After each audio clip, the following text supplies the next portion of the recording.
su matsa ƙaimi a hare-haren da suke kaiwa duk da yarjejeniyar tsagaita wuta da aka tsawaita da ƙarin makonni uku. Today's short statement from Mr. Netanyahu came after further cross. Wakilin BBC ya ce gajeruwar sanarwar da ta fito daga Mr. Netanyahu a yau na zuwa ne bayan artabin da aka yi akan iyaka tsakanin ɓangarorin biyu. Hukumomin Lebanon sun ce mutane 6 sun mutu a yau sakamakon hare-haren Isra'ila a kudancin ƙasar. Hezbollah ta ce ita ma ta kai hari kan wata motar rundunar sojin Isra'ila a kudancin Lebanon ɗin a matsayin ramuwar gayya. Kuna shan labaran duniyar ne daga nan sashen Hausa na BBC. Ministan harkokin wajen China Wang Yi ya shaida wa sabon shugaban Myanmar Min Aung Hlaing cewa Beijing za ta tsaya wa ƙasarsa wajen kare ikon cin gashin kanta. Min Aung Hlaing wanda a baya shine shugaban rundunar sojin Myanmar da ta kwace mulki shekaru 5 da suka gabata, a rantsar da shi a matsayin shugaban ƙasar na farar hula a farkon wannan watan. Mr. Wang wanda ke rangadin ƙasashe 3 a yankin kudu maso gabashin Asiya ya yi wannan bayani ne a wani taro da shugaban a babban birnin ƙasar Naypyidaw. A wata sanarwa ya kuma ce Beijing za ta tallafa wa Myanmar wajen hanzarta bunƙasarta. Wata ƙungiya mai alaƙa da Al-Qaida ta ce ita ce ta kai jerin hare-hare kan cibiyoyin gwamnati a sassa daban-daban na Mali.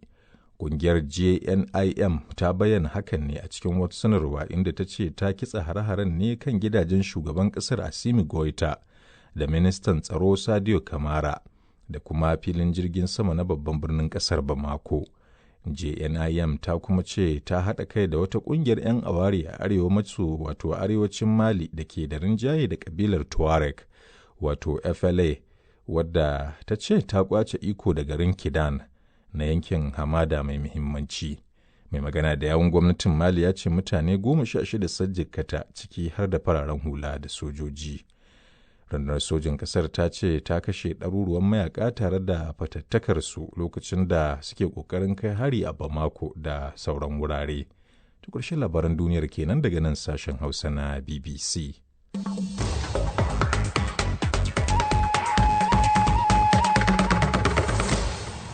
To idan muka je ga rahotanni kamar yadda kila aka ji a labaran duniyar fatan da ake yi na yin wata sabuwar tattaunawa tsakanin Iran da Amurka ya kau bayan da shugaba Trump ya soke shirin tura masu shiga tsakani na Amurka zuwa Islamabad jim kaɗan bayan ministan harkokin wajen Iran ya bar babban birnin na Pakistan. Mr. Trump ya ce ba zai tura wakilansa Steve Witkoff da Jared Kushner su yi tafiyar sa'o'i 18 domin tattaunawa kan abin da ba shi da amfani ba. Rahoton da Raliya Zubairu ta haɗa mana. Ƙoƙarin amfani da diplomasiya domin kawo ƙarshen yakin Amurka da Iran ya gamu da cikas. Duk da cewa shugaba Trump ya tsawaita wa'adin yarjejeniyar tsagaita buɗe wuta domin a ci gaba da tattaunawa. Fadar White House ta ce Iraniyawa na son a zauna kan teburin shawara a lokacin da aka sanar da tafiyar wakilan Amurka a ranar Juma'a da ta gabata. To sai dai a ɗayan ɓangaren Iran ta ce babu wani shiri game da tattaunawar keke da keke.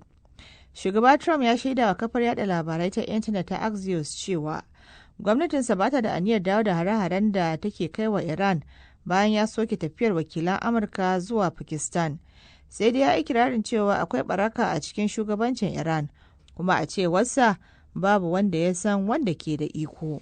A baya dai shugaban Iran Masoud Pezeshkian ya ce ƙasarsa a shirye take ta ci gaba da tattaunawa da Amurka.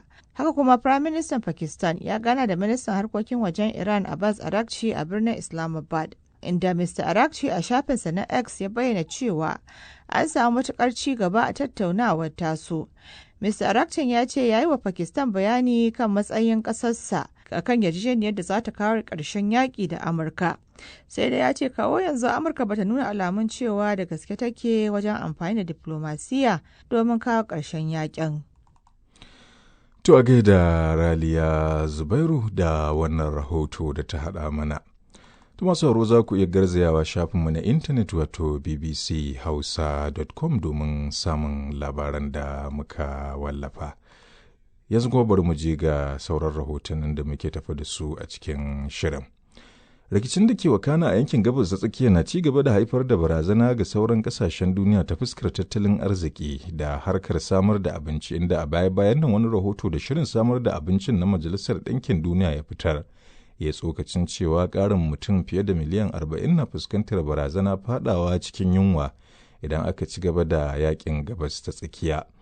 Kusan kashi 2 cikin 3 na waɗanda ke fuskantar barazanar na a nahiyar Afirka ne da Asiya, kamar Najeriya da Somalia da kuma wato a Afirka da kuma Myanmar a yankin Asiya. Ga rahoton Aisha Aliyu Ja'far. Shirin samar da abinci na duniya WFP ya ce bayan shafe kusan watanni 2 ana gwabza yaƙi tsakanin Amurka da Isra'ila kan Iran, yana hasashen cewa idan ba a kawo ƙarshen yaƙin nan da tsakiyar shekara ba, ƙarin mutum miliyan 45 za su tsinci kansu a yunwa, wanda zai ƙara adadin masu fama da yunwa a duniya zuwa mutum miliyan 363.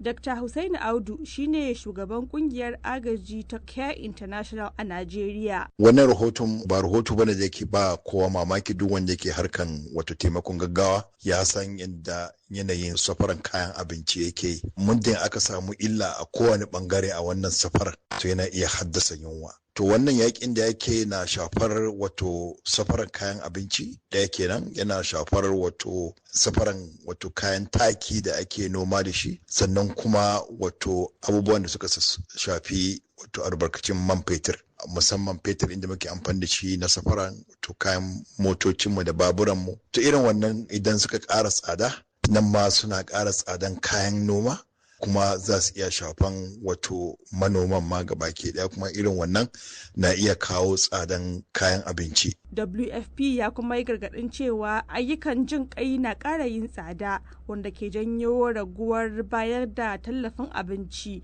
a wani lokaci da ake matuƙar buƙatar sa. Dr. Usaini ya kuma yi ƙarin bayani kan matakan da ya kamata gwamnatoci su ɗauka. To yawanci daman da aka ce yunwa ba wai wani lokacin ba wai rashin abincin bane, a ce babu shi bane. A'a, ana iya samun su a kasuwa amma babu halin sayan su. To me ya kamata ya akai? Wato dama ko yaushe muna wannan maganar na cewa dole nahiyar Afirka, musamman ma kasashe irin ta Najeriya da Niger da sauransu, su farfadar da tattalin arzikin su.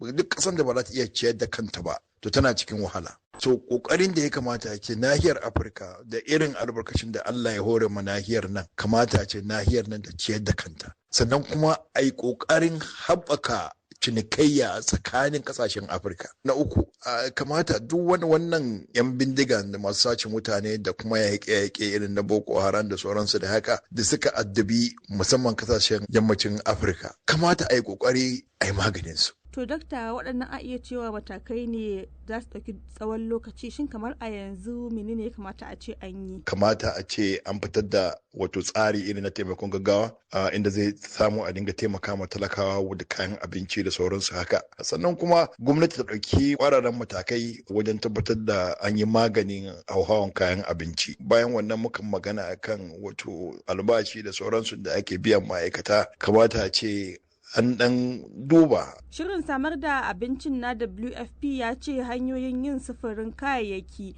na ci gaba da fuskantar kalubale, inda aka tilastawa jiragen ruwan dakon kaya ban hanyoyi masu tsawo da tsada, wanda kuma ƙarshe tasirinsa ke karewa kan ɗaiɗaikun mutane. Aisha Aliyu Ja'far, BBC Hausa a Abuja, Najeriya. To har yanzu dai a Najeriya 'yan hamayya sun soma yin maraba da matakin da jam'iyyun hamayyar ƙasar suka ɗauka na yin aiki tare don kayar da APC da shugaba Tinubu a zaben 2027 mai zuwa.